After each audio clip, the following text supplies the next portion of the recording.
안녕하세요. 저는 결혼한 지 2년 돼가는 새댁입니다. 저랑 신랑이랑 결혼하기 전부터 시댁이랑 마찰이 있어서 사이가 조금 껄끄러워요.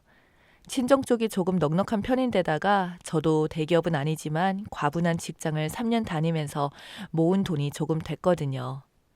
결혼 얘기 나오기 전에 성남에 집을 마련했습니다. 이후 결혼 얘기가 나왔는데 저는 결혼한다고 해서 멀쩡한 집을 놔두고 새로운 집을 구할 필요를 못 느끼겠더라고요. 무엇보다 현재 직장에서 집까지 교통이 편하니까 이 집에 신랑이 들어오는 걸로 하고 얘기를 마쳤습니다. 여기까지 말하니까 감이 딱 오시죠. 혼수 예단 그런 문제는 길게 풀어쓰지 않아도 계산이 나오실 테니 신랑도 처음에는 지네 집 편도 들었다가 제 편도 들었다 하더니 결혼 준비하면서 시부모라던가 신우가 돈 하는 것을 보고는 치를 떨고 제 말을 아주 잘 듣게 됐어요. 결국 큰 신우, 작은 신우가 시어머니를 등에 업더니 눈에 불을 켜고 난리치는 거. 시댁이 아니라 그 극성맞은 시부모 모시고 사는 형님 댁에 도움을 드린다고 생각을 하고 시댁에 냉장고 큰 거, 김치 냉장고 이렇게 2대를 놔드렸어요. 그걸 시작으로 돈 번다고 본인 자식끼를 죽인다느니 신랑한테 부엌을 맡긴다느니 아주 미운 털이 박혔죠. 저도 그거 핑계대고 시댁에 자주 안 가고 무슨 일 있을 때만 전화를 드리고 태풍이 오거나 그럴 때요. 그 정도로 지내서 마음이 편하지만요. 그냥 시댁이 아니라 형님에게 이쁨 받는다 이렇게 생각하고 시댁을 대하고 있어요. 공동의 적이 있으면 저의 적은 동료라고 형님이 저를 엄청 챙겨주시거든요. 시부모 모시고 사니까 신우들이 뭔 일만 치르라고 하면 미리 저한테만 해주시고 또 시댁에서 뭔 일이 생기면 제 편을 들어주세요. 그래서 형님 댁에는 잘하려고 노력을 하는데 또 그게 신우들 입맛에는 안 맞는 거죠. 안 그래도 눈에 가시인 며느리들이 지들끼리 뭉치는 것도 싫은데 최근에는 사건도 있었거든요. 신우들이 돈 달라 했을 때는 안 줬는데 큰 며느리가 어렵다고 제가 챙긴다고 돈을 줬나 싶어서 설명을 하자면 큰 신우네가 잘 알아보지도 않고 남들이 좋다고 하니까 따라서 사업을 하다가 망했는데 이미 망해가는 사업에 투자하라고 하는 겁니다. 미쳤다고 해야죠. 한두 푼도 아니고 더군다나 이미 빚 갚는다고 시댁에서 뽑아간 돈만 3억입니다. 그거 다 아는데 이제 결혼한 지 2달 된 저에게 와서 너네 집이 돈이 많으니까 어느 정도 잃어도 큰 타격은 없지 않겠느냐. 투자하는 셈치고 어쩌고 저쩌고.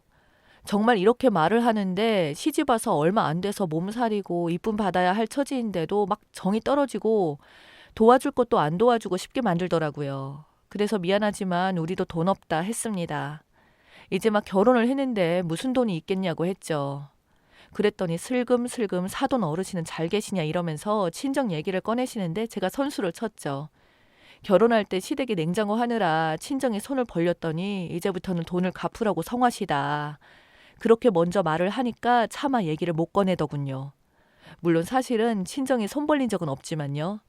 그리고 2달 전에 형님이 수술을 하셨습니다. 아주버님은 일 다니시고 애들은 아직 초등학교이고 해서 제가 신랑을 보내서 애들을 챙기기로 했어요. 신랑은 집에서 일을 하고 있는데 시간적인 여유가 많은 편이었거든요.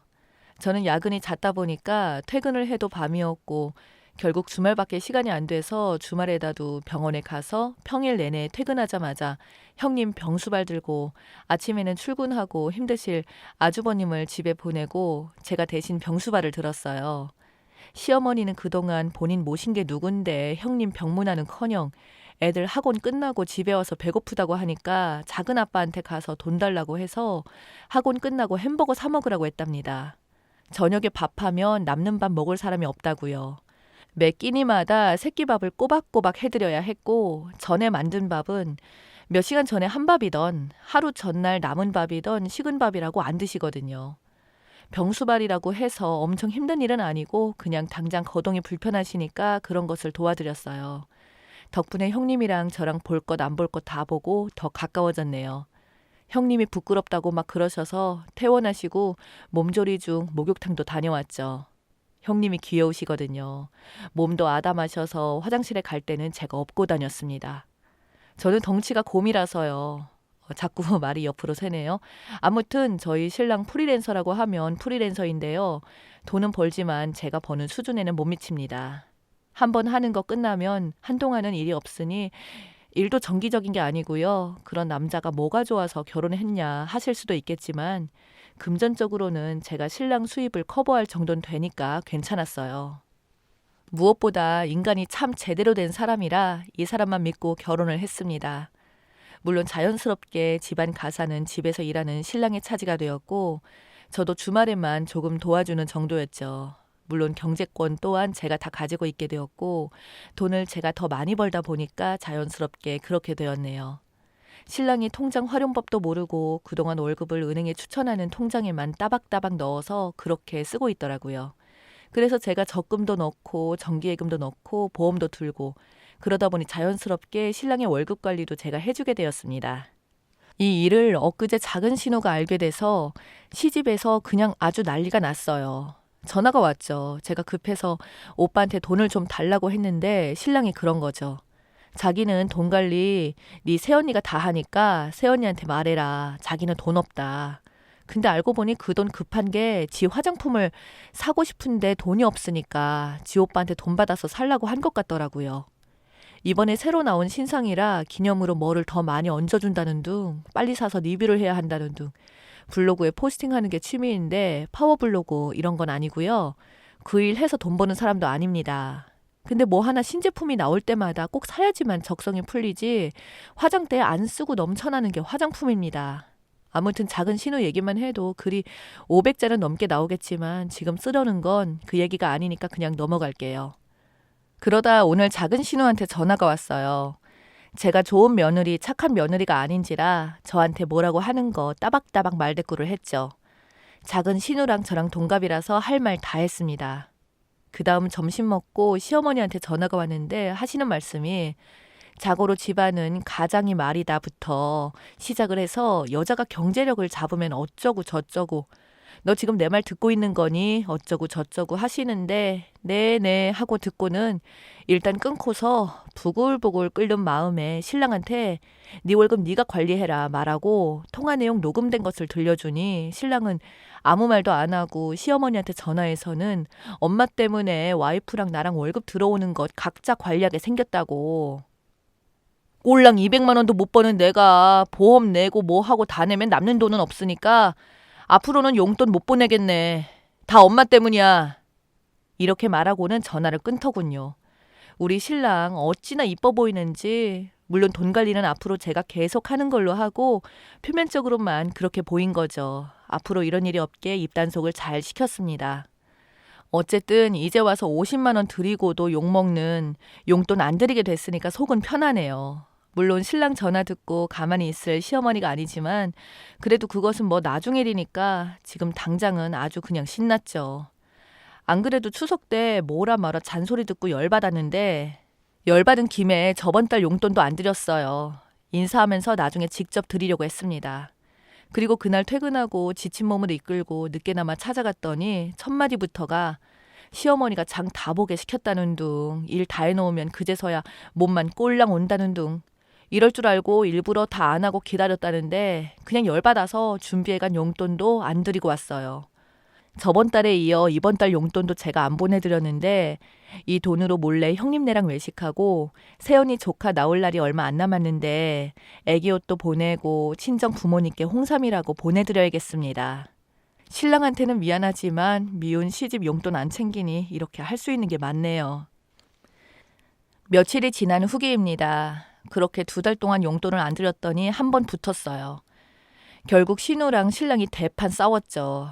신랑이 아는 형님이랑 저녁을 하고 있을 때 작은 신우에게 전화가 왔더랍니다.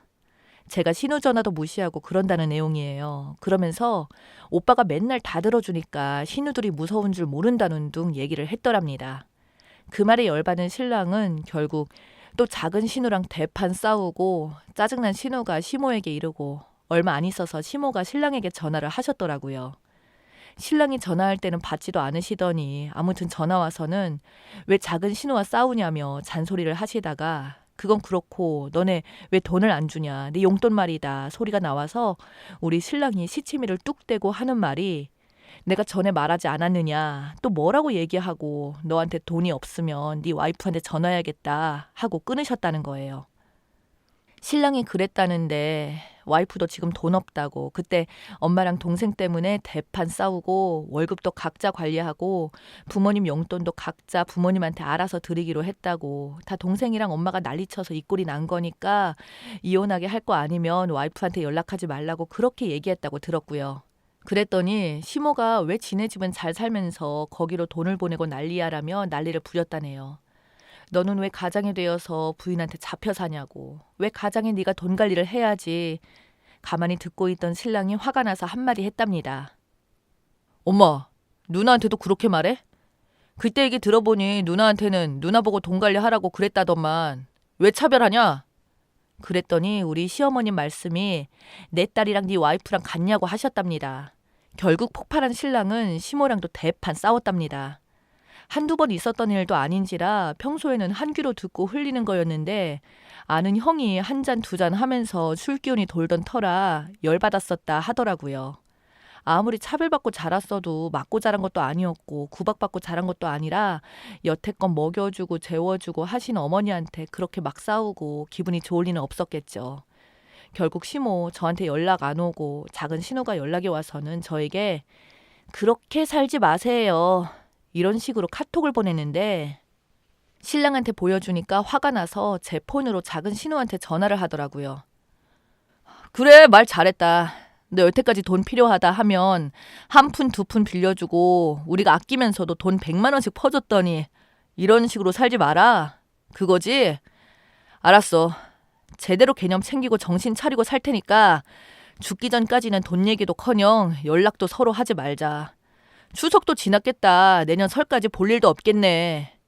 여태까지 빌려준 돈 목록 찍어서 보낼 테니까 그 돈 갚기 전까지는 연락할 생각도 하지 마. 하면서 작은 신우와 그렇게 쌀벌하게 싸우는 건 또 처음이라 제가 너무 무서웠어요. 신랑이 끈질기게 통화해서 끝끝내 돈을 준다는 말을 받아내고 끊더니 돈 하는 사람들한테는 맞서서 돈 해야 이 사단이 안 나는 거라면서 속이 다 시원하다 하는데 말은 그래도 속은 타 들어가겠죠. 신랑은 결국 담배 피우러 나갔다가 소주를 사고 오길래 같이 한잔했습니다. 지금은 취해서 울다가 또 밖으로 나갔어요. 따라 나갈까 하다가 혼자 생각할 시간이 필요할 것 같아서 저는 그냥 글을 적어봅니다. 결론적으로만 보면 저는 당분간 시댁에 용돈은커녕 앞으로 자잘한 일로 시달릴 일은 없겠지만 신랑 속 쓰린 거 생각하면 제 마음도 좋지만은 않네요. 형님과는 상의를 했습니다. 안 그래도 그 사단이 나고 나서 시댁에서도 한바탕 난리가 났는지 형님한테서 급하게 연락이 왔더라고요. 시모가 우리 부부 괘씸하다며 역정을 내시는 것을 아주버님이 엄마가 잘못했네. 뭐 한 소리 해서 형님네까지 불똥이 튀었다고 하더라고요. 생활비 문제는 우선 형님이 한사코 거절하셔서 우선 보류하기로 했습니다. 나중에 언젠가 이 모든 일들이 마무리되고 다시 정상적인 궤도에 올랐을 때 그때 다시 이야기하기로 했습니다. 깨소금 글을 썼다가 복잡한 문제를 들고 온 저 때문에 조금 답답하셨을지도 모르겠어요. 혹시나 또 다른 이야기가 생기면 그때는 글을 남겨보도록 하겠습니다. 감사합니다.